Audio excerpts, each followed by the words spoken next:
Okay, I think we're on part 4 for July 28th. Last video here.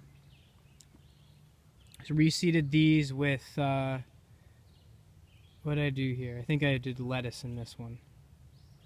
Lettuce, because the tomatoes in this row, for whatever reason, didn't do much. Same within this row. I reseeded cilantro on the left-hand side of this row to go with the ones that have already been seeded in the right side. You can see this is a groundhog favorite, and these are really the only peppers I have that also have been eaten by groundhogs. Let's look at this. Oh, that's a... But man, I could have had a lot more growth. Here's a little flower finally coming in, but they're just eating it. Somebody's eating it.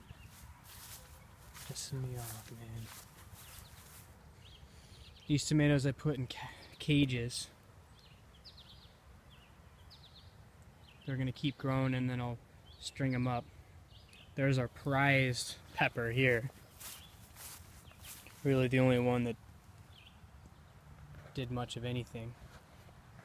These are my best husk cherries here.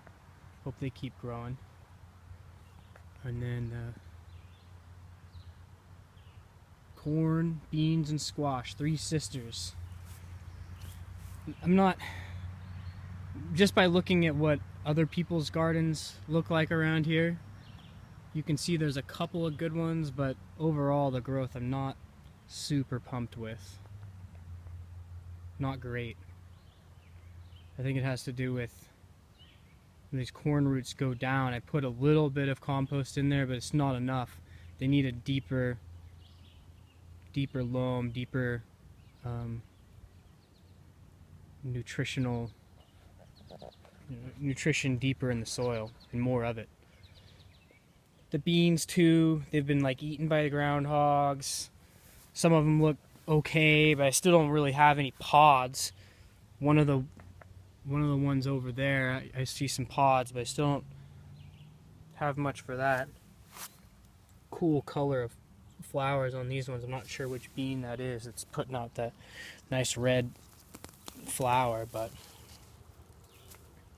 yeah, some of the it's pretty short corn. Not great. Squash, not great. Squash definitely did better in that shaded area, so I think next year I'm going to do squash all along the perimeters. Yeah, somewhere along in the perimeters I'm going to do squash. Oh, I was thinking down in that corner there. I think the squash would do really well. Oh, here we go. Here's a snap pea. That's kind of cool. Well, maybe I'll enjoy it for myself.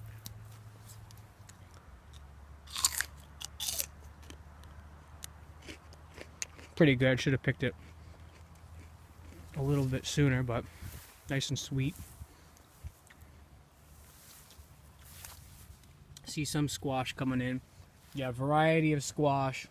I don't know what I'm gonna get. I'm really hoping I get a couple pumpkins. Pumpkin seeds are such a nice thing to have, and obviously the pumpkins for Halloween and all that. You can tell this red, see there's a red stalk and just a regular green stalk. That's going to be the Wapsi corn, which I picked from Johnny's. It's kind of, they say it's a native New England variety. And also look at this case study here.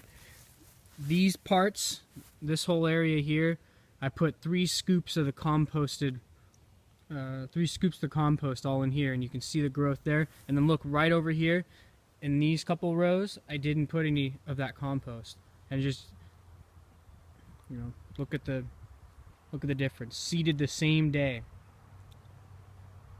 and these were seeded a couple days later with compost, but still a little bit stunted for whatever reason.